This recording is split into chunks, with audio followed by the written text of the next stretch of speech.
Welcome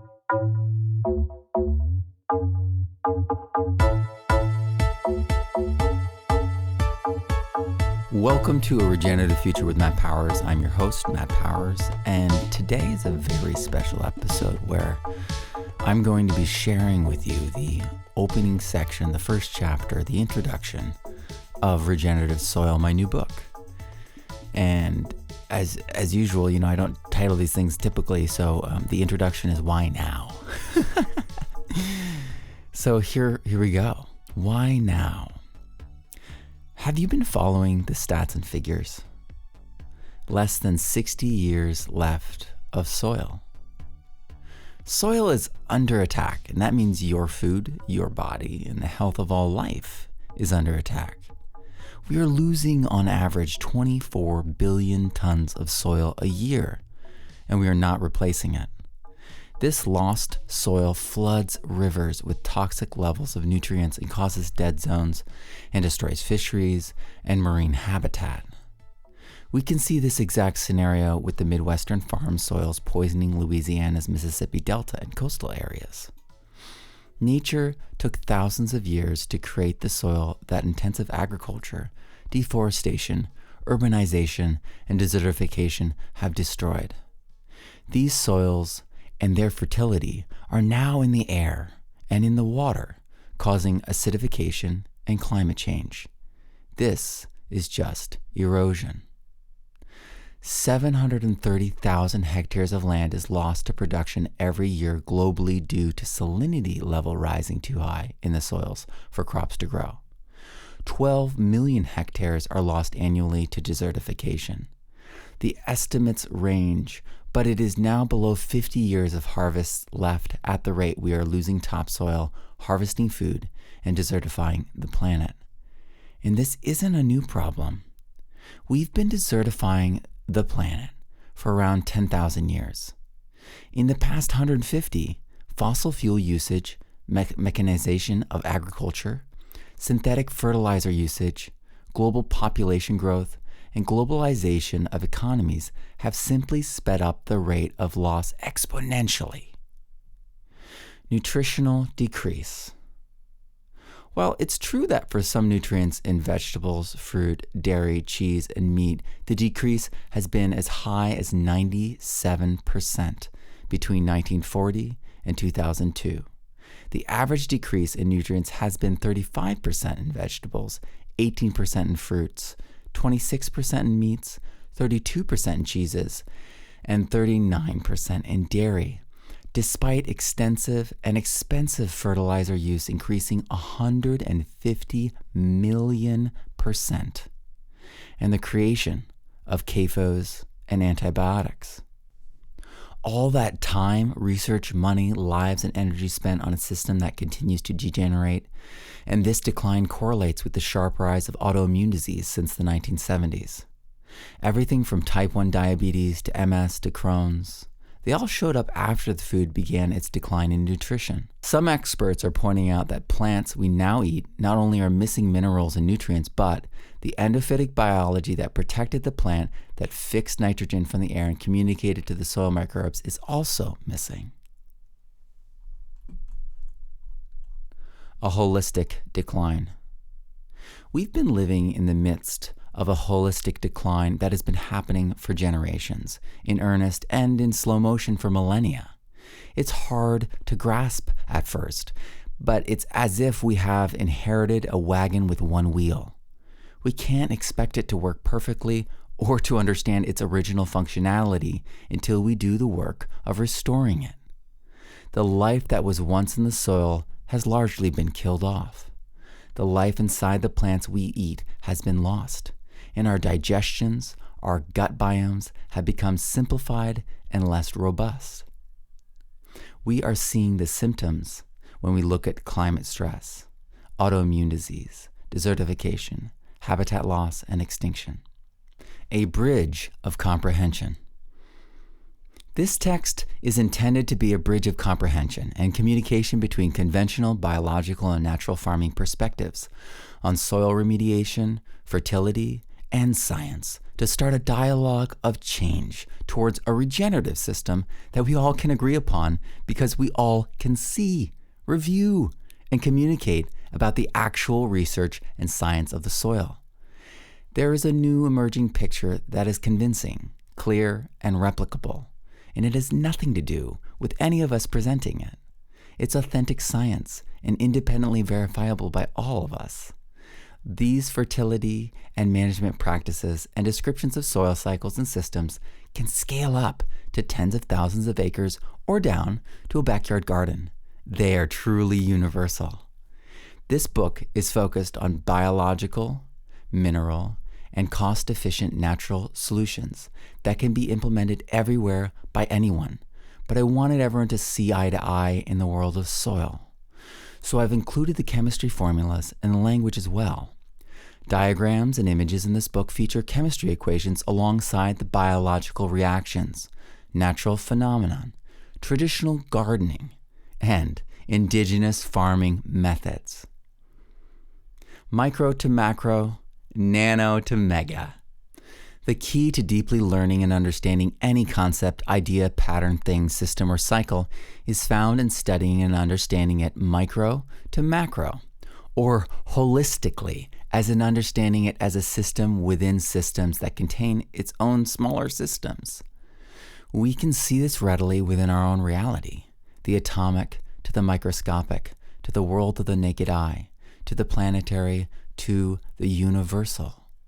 Why is this true? When we look at anything from a micro to macro perspective, the core principles stay the same, and we can see the linkages between the micro and macro, their importance, and their principal drivers. In addition, we retain information and apply it in novel and real-life situations more easily. If you understand the principles, you can iterate and improvise with more confidence and clarity as to the outcome. Quote, micro to macro, end quote, is meant to actually convey nanometer to megameter level comprehension, and it wasn't always possible. But today, it is thanks in large part to the internet and exponential growth in understanding, testing methodologies, and access to research.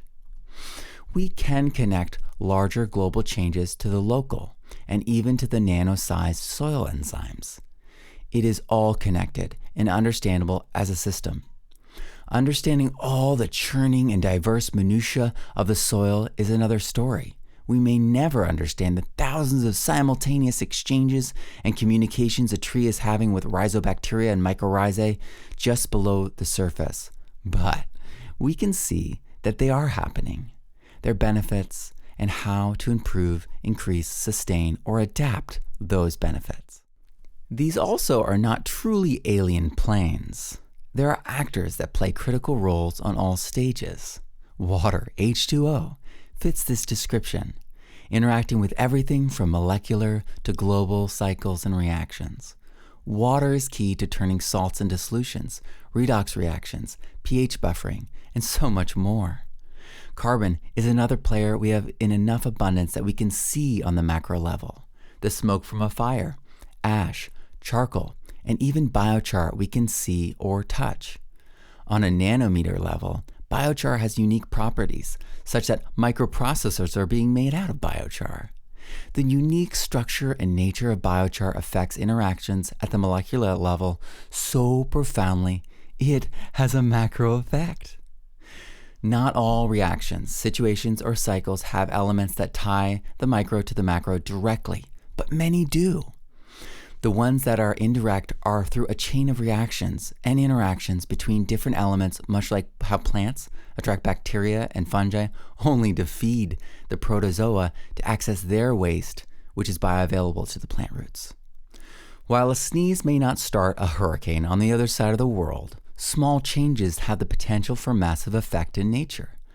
A zola, a freshwater plant that is small but not microscopic, is thought to have started the last ice age through its proliferation on a freshwater lens out over the ocean. When that lens collapsed, the azola died and fell below the 1,000-meter mark in the deep sea, causing the loss of a massive amount of carbon from the carbon cycle. Small, millimeter-wide plants caused the last ice age. How are some humans so foolish to assume that they can do nothing to change or harm nature. It is because they lack a micro to macro understanding. If that person performs well at anything in their lives, it is because they have micro to macro understanding of it. They know it inside and out. They are experts in it. If we want to reverse climate change, restore our biomes, and bring back the topsoil, we need to slow down and look intently at the ground between our feet. The answers are found there. We can regenerate our world because we can heal and build soil, the foundation of our world. The research. The hardest aspect of researching soil is the sheer volume of information and breadth it spans. Soil can be studied from the perspective of biology, chemistry, physics, geomorphology, organic chemistry, environmental science, agronomy, entomology, botany, horticulture, soil science, mycology, human health, human history, and more. Soil is so ubiquitous, and its benefits, uses, and roles are so innumerable and manifold that we can get lost in the soup of it, like a fish recognizing water for the first time. It has the feel of a territory that few, if any, have thoroughly explored, and we are left with singular expeditions into the great unknown, and there are shaky reports from the travels there to guide us. While that may sound like an exaggeration, it's closer to the truth than I ever understood until I started writing this book. When Michael Phillips, author of Mycorrhizal Planet and The Holistic Orchard, told me before I even began, quote, "We are all in kindergarten when it comes to soil," end quote, I felt both liberated and a bit disoriented. I thought I had understood soil. I'd certainly been writing and teaching about it for years. But as I began to dig into the research, it became clear how vast a space it truly is and how much needs to be shared. We have not had a proper view and synthesis of these forays into the soil kingdom's mysteries until now.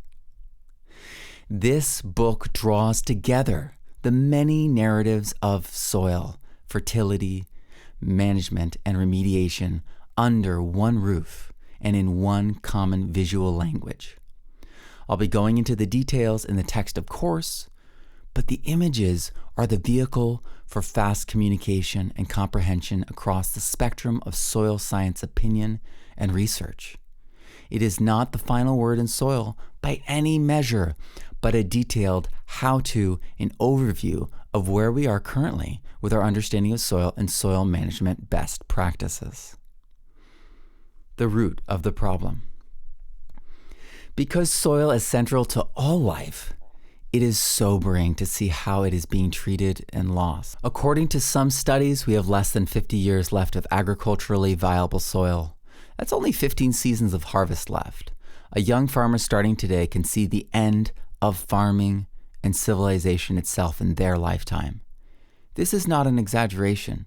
Civilization is directly tied to soil, and our greatest failed civilizations all faced soil loss. The Roman Empire conquered Egypt for the Nile's seasonal fertility because they'd already plowed their soils into the Mediterranean, and they relied almost entirely on foreign imports for food. Soil insecurity makes empires fragile. Americans spread west because they destroyed the East Coast soils, much to George Washington's disgust and ire. He was entirely focused on soil conservation after serving as president, convinced that soil would be the downfall of America. As it stands, America's first president's concerns were prophetic. We are on a track to complete ruin. How much of the food in stores is local? How much of it is imported? How many people can live in your area without food being trucked or shipped in? But the problems are more complex than soil, you say? Desertification, pollution, overpopulation, climate change, the mental health crisis. All that and more clamor for our attention, but all are related to soil. So buckle down with me and focus, and we will see how soil is the linchpin to living systems and how improving the soil improves everything. This isn't boasting. It's a research-based assertion that we can logically prove to ourselves in our own lives and research, though this book streamlines that process and gives you the keys to improving, building, and remediating soil wherever you are and in ways that we can incorporate into our daily lives, businesses, and communities. The hour is late and the need is great, and we're all trying to accomplish the same thing. The best soil possible. What is regenerative soil? Regenerative soil is soil that gets better every year and provides all the essential nutrients for plants, contains high soil organic matter, is within ideal pH-EH range, and has a robust soil biology. It is not magical soil that requires nothing from a farmer.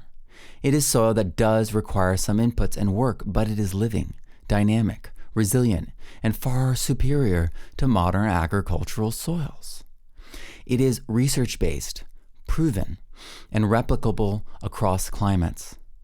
It is beyond organic since, as many researchers have noted, organic farms can have poor soils. Regenerative soil is also the only path to the highest levels of plant health. The current stance on soil at a policy level is one of conservation, not regeneration.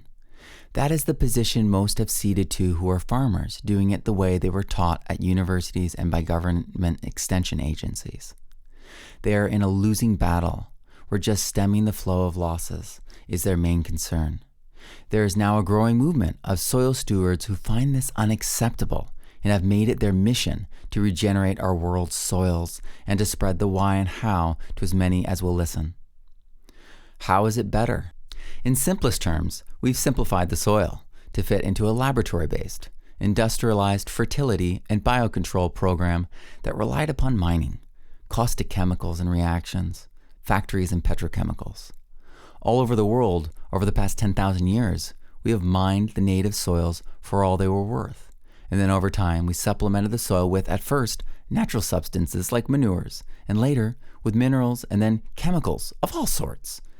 It was all in an effort to preserve soil fertility and keep the food coming and the farmers working. We have reached the end of chemical and inorganic modern agriculture's ability to prolong the slow death of our soils. Even NPK does not provide the yields it once did, and the bedrock keeps getting closer and closer to the surface each year. Likely the greatest indicator of regenerative soil is that it gains in its soil organic matter every year, reversing the trend of soil loss fundamentally. Regenerative soil has biology that creates soil structure, increases soil organic matter, triggers plant immunity, increases plant uptake of nutrition, provides biostimulants to trigger higher levels of health and productivity, fixes nitrogen, solubilizes insoluble nutrients, and protects plants from pathogens, viruses, and diseases. Regenerative soil has all the nutrients, macro, micro, and trace, that plants need to thrive at their highest levels of health: photosynthesis, carbohydrate production, protein synthesis, and secondary metabolite production. Regenerative soil is within the ideal pH-EH zone, which opens up the most nutrients in the rhizosphere to plants while avoiding soluble toxic elements and many of the pathogen pest and virus vectors. Regenerative soil can hold water and has interstitial spaces for air, gas exchange, and water to flow through. Regenerative soils are not tilled or plowed. Their value and efficacy is retained through no-till, low-till, intercropping, pasture cropping, and/or surface disturbance only for replanting. Is it more work? We will always have to adaptively respond to the changes in our environment, the soil included. But our goal is to amend as little as possible, to rely upon biology as much as possible, and to acquire minerals and nutrients through bioregional and regenerative sources to remediate and restore our soils with the minimum disturbance of other ecosystems and people. We cannot grow food in our soil, take the food and export it, or even sell it to local community members and not have some of our nutrients, biology, and water go with it. We have to develop an honest and reciprocal relationship with our soils. and restore them without the imperative for doing little or nothing to get steady, consistent results. It's less damaging and arguably less work than conventional inorganic soil management, but it still requires inputs, testing, and work. But what is exciting is it is far superior to anything we've seen coming from agriculture in the past 100 plus years, perhaps ever. We are seeing new levels of plant health and new rates of soil creation being established. This book is, in many ways, an exploration of these new achievements and pathways to regenerative soil success. How to read this book. You can go right to the recipes and address your problem right now. Just skip on ahead. Take care of the issue and then come back and read why and how behind what's going on, because you may recognize something else and realize there's more to the story, or that it wasn't what you thought. That's okay too. Soil can be tricky, especially if you're trying to address mineral deficiencies in real time. You can skip right to the pictures and absorb a ton of information. The connection you are making as you soak in the diagrams will provide the foundation for your understanding as you wade into the text, which can be sometimes a more challenging presentation of information. You can start at the back of the book and use the index to find what you need fast. If this is a digital copy, you can search the document for any word and find it nearly instantaneously. You may find yourself asking, where is blank?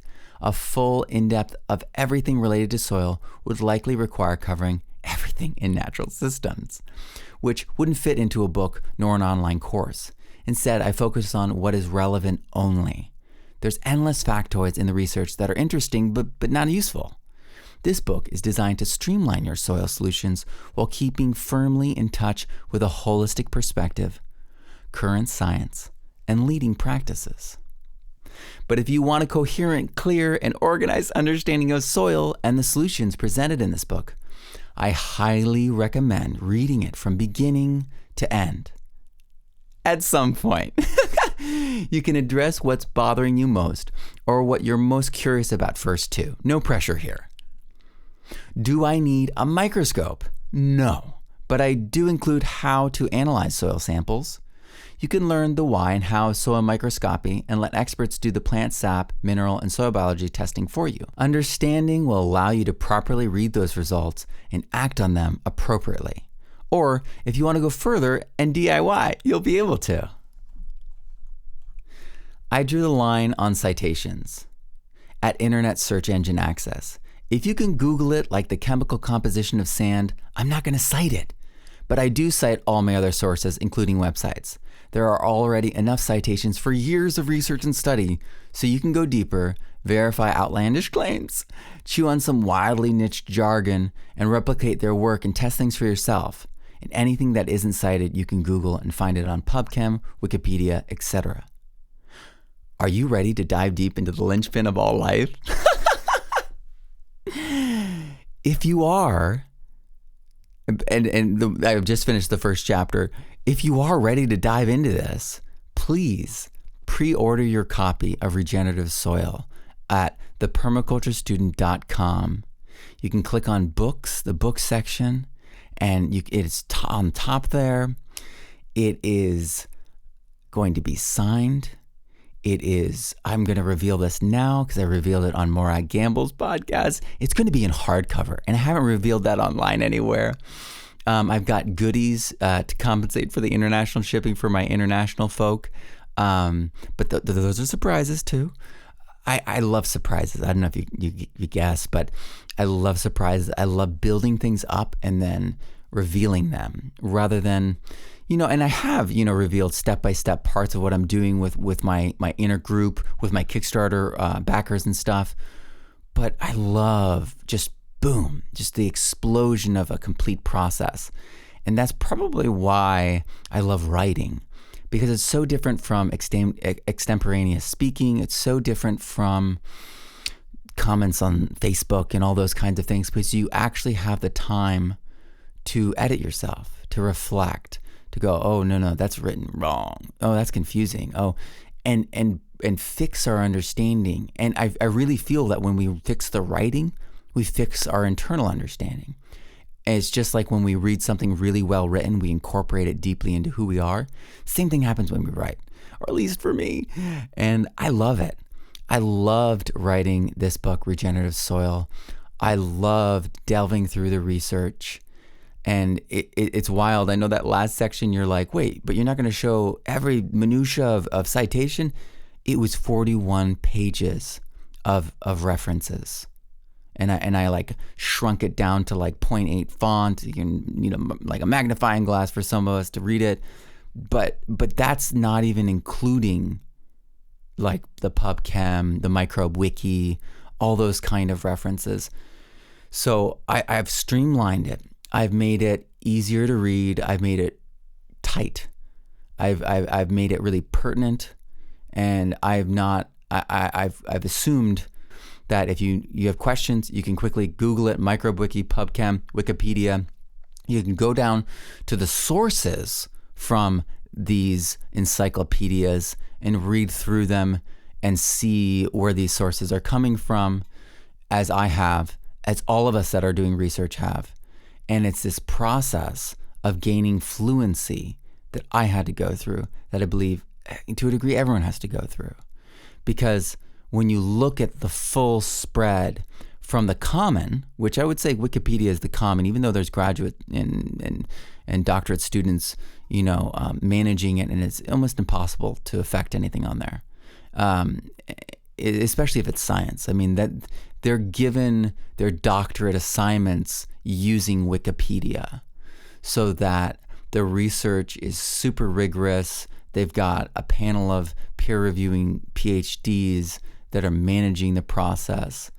So, and this wasn't the way Wikipedia used to be, but it's certainly the way it is now. And so that's like the common ground between academics. And that's a good place to go to get like a baseline, like a heartbeat on what the common perspective is. But then you got to go into the peer-reviewed data, which, a lot of these people are just writing papers, twisting things just so, and ripping other people who are more talented than they are off. Olivier Husson told me about this in our interview, about how, he's been ripped off. People have ripped off his redox soil insights and research and tried to republish it in leading top journals globally. And he's caught them on that. So it's really important that we go beyond just treating the published peer-reviewed journals as godlike or religion or this like omnipotent, omnipresent. They are not gods. They are not superhumans.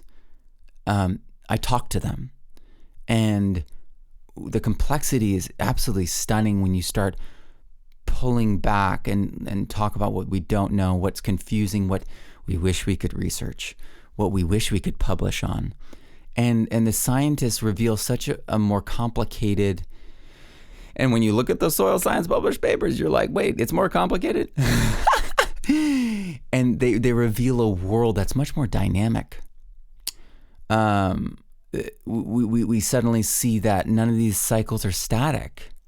That in the middle of winter, when photosynthesis isn't happening in the Midwest, they're not getting oxygen from trees or plants. They have no oxygen. It's all coming from the ocean. So at certain time points, certain time periods, it's 100% of the oxygen from the ocean that is allowing us to breathe. So depending on where we are in the world and at what time we are, right? And so it's a constantly fluctuating system that we take snapshots from, create averages and ranges on. And for some people, that's really hard to grasp and hold on to. That we don't have a two-dimensional world. We don't have a perfectly fixed reality. And we don't. It's dynamic. It's fluid. We have these seasons. We've got this night and day. And I mean, you guys know this stuff. And I hope that this, lands right on your ears, because it's very important to me that we kind of suspend that comment battle, who's right kind of thinking. We start asking ourselves, well, why is this? And then we'll arrive at strange and interesting new conclusions. You look up the molecular weight of CO2 versus O2, and you're like, oh, wait, CO2 is heavier than O2. What does that do? Oh, well, as animals breathe it out, it goes down. It's heavier. And if it's hot coming out of us and it's cold, we all know it rises, right? Hot and cold rises. But when that CO2 cools back down, it falls and it descends onto the plants. Isn't that perfect? It falls right into the plants. And the plants absorb it. And then they release O2 right where the animals are, right next to them.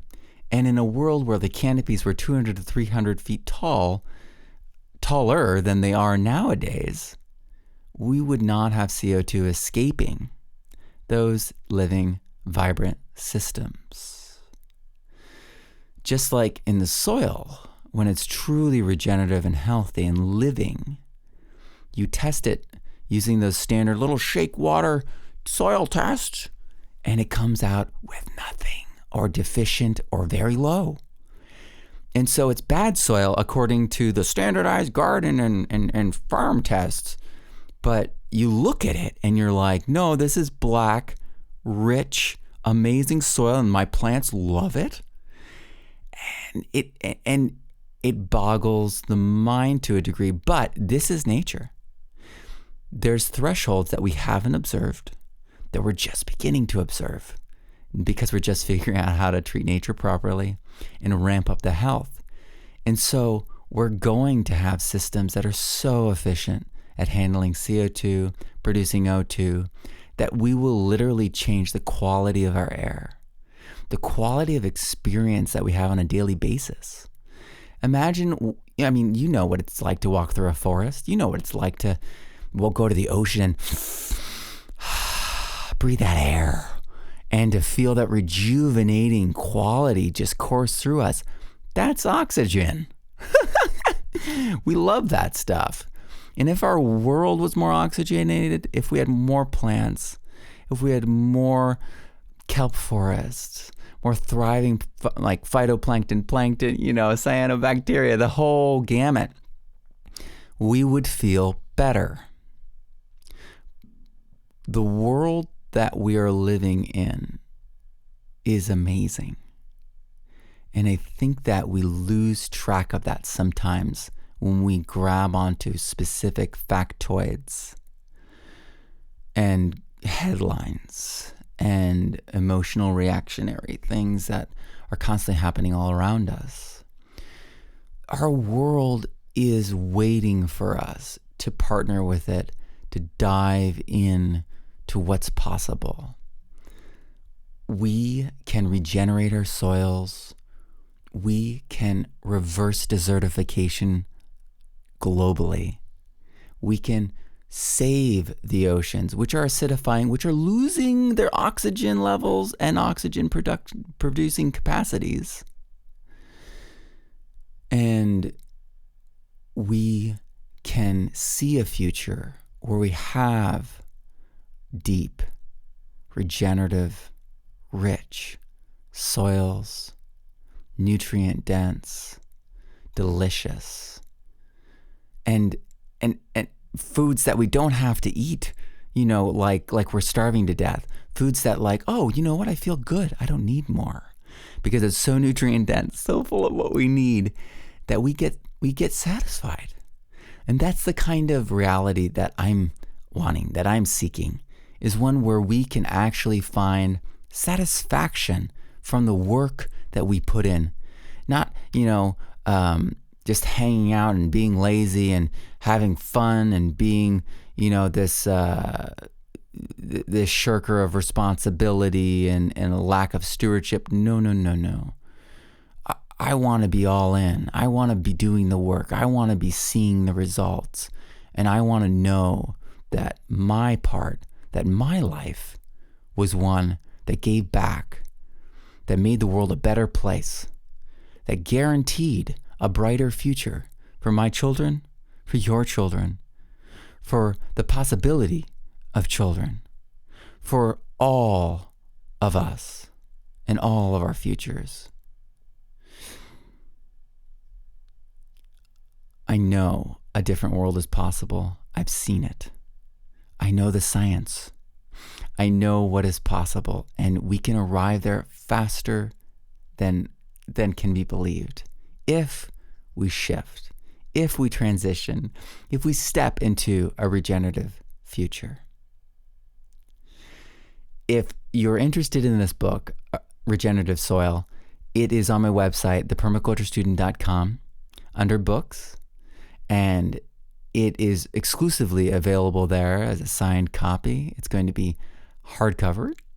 It is going to feature goodies of all sorts. I'm going to get wild with those international orders because I understand what it is to pay that shipping. Because I paid for you on my end too. That doesn't benefit me at all either. So I understand how painful it is, and I want to honor you for showing your enthusiasm, for supporting me personally, for buying from me, knowing that I would get a greater percentage of that sale than through Amazon. And I'm just really honored by that. And so I love to pay it back. I love to share. I love to pay it forward. And one of the ways that I'm doing that is a free event, Our Future. Kind of sounds familiar, right? Regenerative Future? r-future.world is the website. Go to www.r-future.world and sign up for the free event, January 14th through 17th. Learn about how we are going to transition into a completely new world, how we're going to have regenerative entrepreneurs lead the way, and how we already have forerunners in this new future who are calling to us and showing us the paths.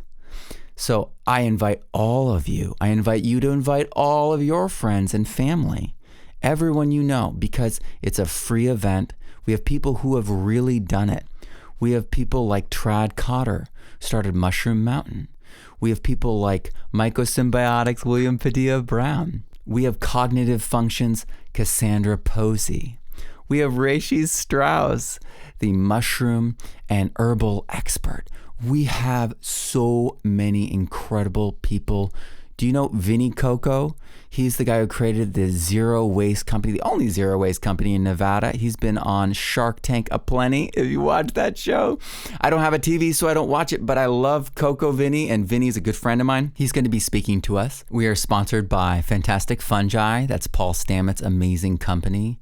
I've asked him to speak, and we're working on that. We'll see. We hope, we love, no matter what. But this is an incredible event. It's sponsored by Baker Creek Heirloom Seeds and Herbworks as well, the creators of Tianchi. And I really love these companies, and they are supportive of this because they know that we need to shift to a different economy, to one that makes the world a better place instead of degenerating the world. So I invite you to that. It's free. And also on the horizon, well, not on the horizon, basically right here, right now, the Advanced Permaculture Student Online is launching November 16th for the 4th season, and it's going back to the original weekly design so that every week we're live, every week we're diving deep, we're together, we're going through it. It's 20 weeks long. We take time off for the holidays, don't worry, and we take the whole week off for Our Future so that you all can attend. But it's an amazing community of almost 800 designers and teachers from around the globe that collaborate, that discuss things laterally, that help each other. It's stunning, and it's lifetime membership, and it's 60% off this year. Because I know many of us are facing this lockdown. It's a time of difficulty. It's never been this low as in terms of both price and payment plan. So it's $50 a month. It's 60% off. Everyone can do this. Join us, get started. This is the path to understanding it all, being able to apply businesses to any aspect. And it's the actual information and the science behind all the holistic aspects of permaculture. So if you want an advanced, in-depth understanding of permaculture, if you want to learn from over 70 different teachers, if you want an official PDC, or if you want the advanced PDC, which is project-based, which my program is the first of that kind of certification, and it's being adopted all over the world because people realize that to reward people for actually creating the thing is way stronger a reinforcement, a way stronger certification than it is for just creating a piece of paper or a design on a computer. And that's what I want to reward. That's what I want to support with a community to help you make that actually happen. And to give people the ability to become the teacher, to become part of a community of learners and sharers and listeners and speakers, so that we all can be empowered, that all boats rise, that we have that regenerative, diverse, and brighter future. And that's that community, the Advanced Permaculture Student Online. It's, it's like my home online. It's my people, online. And I think that you would find it incredible. You can go to www.advancedpermaculturestudentonline.com, or I think you can go to advancedpermaculturestudent.online. So either way, or you can go to my website, thepermaculturestudent.com, and find it there. And then and on top of all that, my books are all on sale on my website. So if you're doing holiday shopping, you're wanting to get all the books, they're all in stock. So you can hop over there and check that all out. Thank you so much for listening. Thank you so much for being part of this community. And I hope that this information inspires you to look deeper into this information. Whether you get my book or not, start looking into Redox, Olivier Husson's work at the CIRAD, the French, national agricultural research, organization in France. Just start diving into that stuff if you want to. You don't have to. I've summarized it and brought it down so it's extremely pragmatic and useful. And it's there for you. You can actually get it today as an ebook. It's already there as an ebook, so you can instantly get it. That's under ebooks on my website. But get started, because this will change everything. Because soil is connected to our digestion, connected to our bodies, connected to all life in ways that I didn't realize, in ways that I don't think anyone realizes unless they've gone to these places and heard or seen and read about these things. So I invite you on this amazing exploration, adventure, new path forward. And it dovetails with APSO, but oh my gosh, it goes so much further, so much deeper. And I'm so excited to actually create Regenerative Soil, the course this winter, and share that with you all. It's not done yet. Get the book for now. Get yourself ready, because it's a lot of learning. It's a lot of excitement, and it's going to give you tons of energy. I think you're going to feel pumped, and it's going to launch you into the 2021 growing season like nothing else has ever. Thank you so much for listening. Thank you so much for choosing to live regeneratively. I'm Matt Powers. Grow abundantly, learn daily, and live regeneratively. And I'll see you soon.